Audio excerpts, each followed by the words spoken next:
Tak banyak yang tahu kelompok Hizbut Tahrir (HTI) sudah membuat Undang-Undang Dasar UUD Negara Khilafah.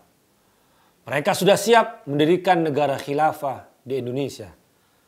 Ketika partai politik internasional itu yang ingin mendirikan negara khilafah di Indonesia dibubarkan dan dilarang pemerintah, banyak yang menyaksikan. Padahal ini faktanya. Fatwa itu pendapat. Fatwa bisa didebat. Fatwa tidak mengikat. Fatwa itu opini, tidak suci, meniscayakan toleransi. Dan sebaik-baik fatwa, suara hati nurani. Inilah Fatwa Guntur Romli. Assalamualaikum warahmatullahi wabarakatuh. Salam sejahtera untuk kita semua. Shalom, shalom alaikum. Om Swastiastu, Namo Buddhaya, Rahayu, Rahayu, Salam Nusantara. Tidak banyak yang tahu kalau Hizbut Tahrir Indonesia (HTI) sudah menyiapkan UUD Negara Khilafah. Mereka sudah memutuskan bentuk negara, sistem pemerintahan, perangkat dan aparat negara dan pemerintahan yang jelas-jelas bertentangan dengan Pancasila, UUD 1945, NKRI, dan Bhinneka Tunggal Ika. Undang-Undang Dasar Negara Khilafah versi Hizbut Tahrir sudah diresmikan oleh Hizbut Tahrir Internasional sebagai pusat partai politik internasional itu. Sebelum saya mengulas UUD dan bentuk negara khilafah Hizbut Tahrir, saya mengajak Anda untuk mengingat kembali apa itu Hizbut Tahrir dan apa tujuannya. Hizbut Tahrir adalah partai politik yang ideologinya adalah Islam. Politik aktivitasnya, Islam ideologinya, dan ia beraktivitas di antara umat dan bersamanya untuk menjadikan Islam sebagai topik utama serta memimpin umat untuk mengembalikan khilafah dan hukum yang diturunkan oleh Allah. Hizbut Tahrir adalah organisasi politik, bukan organisasi spiritual seperti tarekat, bukan organisasi ilmiah atau akademis seperti lembaga riset, bukan organisasi pengajaran seperti madrasah, universitas, sekolah, bukan organisasi sosial kemasyarakatan yang melayani soal sosial, ekonomi, pendidikan, dan kemaslahatan masyarakat. Ini saya kutip dari halaman 4 dari buku Ta'rif Definisi Hizbut Tahrir yang dikeluarkan secara resmi oleh Hizbut Tahrir Internasional pada tanggal 29 April tahun 2010. Intinya, Hizbut Tahrir adalah partai politik internasional, bukan ormas, bukan lembaga pendidikan, bukan lembaga spiritual keagamaan, dan seterusnya. Dan tujuannya mendirikan negara khilafah. Undang-Undang Dasar Negara Khilafah Hizbut Tahrir bertentangan dan menolak Undang-Undang Dasar 1945. Undang-Undang Dasar Negara Khilafah dan bentuk negara khilafah sudah diputuskan dan ditulis oleh pendiri Hizbut Tahrir Taqiyuddin An-Nabhani sejak tahun 1953 dalam buku yang ia tulis berjudul Nizamul Islam, diterjemahkan dalam bahasa Indonesia Peraturan Hidup dalam Islam. UUD Negara Khilafah dalam buku ini berisi 191 pasal yang tujuannya membangun sebuah negara agama yang mutlak dikendalikan oleh seorang pemimpin tertinggi dengan kewenangan yang absolut yang disebut khalifah. Dalam Undang-Undang Dasar Khilafah ini tidak ada pembagian kewenangan eksekutif, yudikatif, dan legislatif. Karena kewenangan itu semua ada di tangan seorang khalifah. Dia tidak punya masa jabatan, punya hak melegislasi undang-undang, mengangkat hakim-hakim peradilan. Pasal 1 disebutkan dalam UUD itu. Akidah Islam adalah dasar negara. Segala sesuatu yang menyangkut institusi negara, termasuk meminta pertanggungjawaban atas tindakan negara, harus dibangun berdasarkan akidah Islam. Pasal 2 membagi dua jenis negara menjadi dua saja. Negara Islam dan negara kafir. Dan menurut buku Takrif Hizbut Tahrir disebutkan, tidak ada satupun negara di dunia saat ini yang bisa disebut negara Islam. Semuanya negara kafir. Meskipun penduduknya mayoritas Muslim. Karena menjalankan hukum kafir termasuk Indonesia, ini di halaman 14 dan 95. Pasal 3 menyebutkan khalifah sebagai pemimpin tertinggi juga punya kewenangan legislasi yang mutlak. Khalifah melegislasi hukum-hukum syarak tertentu yang dijadikan sebagai undang-undang dasar dan undang-undang negara. Undang-undang dasar dan undang-undang yang telah disahkan oleh khalifah menjadi hukum syarak yang wajib dilaksanakan dan menjadi perundang-undangan resmi yang wajib ditaati oleh setiap individu rakyat secara lahir maupun batin. Dari perspektif UUD negara Indonesia, khalifah itu menjadi presiden sekaligus menjadi DPR yang punya hak membuat dan mengesahkan undang-undang. Pasal 7, syariat Islam berlaku baik untuk muslim dan non-muslim. Negara memberlakukan syariat Islam atas seluruh rakyat yang berkewarganegaraan khilafah Islam baik muslim maupun non-muslim. Demikian bunyi pasalnya. Pasal 8 di UUD khilafah menegaskan bahasa Arab adalah bahasa resmi negara khilafah Hizbut Tahrir.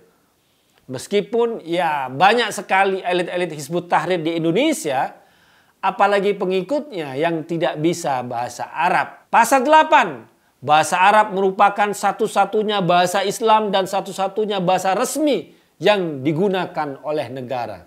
Demikian bunyi pasal di UUD khilafah itu. Pasal 11, tugas pokok negara adalah dakwah Islam. Bukan untuk memajukan kesejahteraan umum, mencerdaskan kehidupan bangsa, dan ikut melaksanakan ketertiban dunia yang berdasarkan kemerdekaan, perdamaian abadi, dan keadilan sosial. Seperti yang termaktub dalam pembukaan UUD 1945. Kalau negara khilafah ini tegak, maka ormas keagamaan kemasyarakatan seperti NU, Muhammadiyah, Persis, dan lain-lain akan bubar. Karena tugas dakwah Islamnya sudah diambil oleh negara khilafah. Pasal 11 di UUD khilafah berbunyi, mengemban dakwah Islam adalah tugas pokok negara. Kekuasaan pemerintahan hanya diperuntukkan untuk kalangan laki-laki saja menurut Undang-Undang Dasar Khilafah. Pasal 19 berbunyi, tidak dibenarkan seorang pun berkuasa atau menduduki jabatan apa saja yang berkaitan dengan kekuasaan kecuali orang itu laki-laki, merdeka, baligh, berakal, adil, memiliki kemampuan dan hanya beragama Islam. Meskipun partai politik mungkin diperbolehkan didirikan di negara khilafah, tapi mutlak harus berdasarkan agama Islam saja. Dan segala jenis perkumpulan yang tidak berdasarkan Islam dilarang secara mutlak. Itu termaktub dalam pasal 21. Dan negara melarang setiap perkumpulan yang tidak berasaskan Islam. Itu ada di UUD negara khilafah. Dalam struktur negara khilafah ditetapkan hanya ada 13 lembaga negara. Dan itu tidak boleh ditambah atau dikurangi. Karena itu sudah diputuskan mutlak oleh Taqiyuddin An-Nabhani sebagai pendiri Hizbut Tahrir. Dan tidak ada lembaga negara soal pendidikan. Sementara lembaga peradilan yudikatif itu di bawah kekuasaannya seorang khalifah. Pasal 23 disebutkan dalam UUD negara khilafah. Struktur negara terdiri atas 13 bagian. Pertama, khalifah. Muawin tafwid, kemudian muawin tamfid, al-wulad, amirul jihad, keamanan dalam negeri, urusan luar negeri, perindustrian, al-qadha, kemaslahatan umat, baitul mal, penerangan, majelis ummah, atau musyawarah dan muhasabah. Jadi Anda akan membayangkan khalifah dalam negara khilafah ini adalah presiden, sekaligus juga adalah ketua MPR dan DPR, ketua MA, ketua MK, ketua KPK, dan semua kewenangan yang terpusat pada satu orang, yaitu khalifah. Pasal 26, hak memilih khalifah hanya milik muslim saja, orang Islam saja. Non-muslim tidak punya hak memilih, apalagi dipilih. Ini di UUD negara khilafah. Setelah khalifah dibaiat dan dianggap sah, maka kaum muslim yang lain dipaksa untuk berbaiat.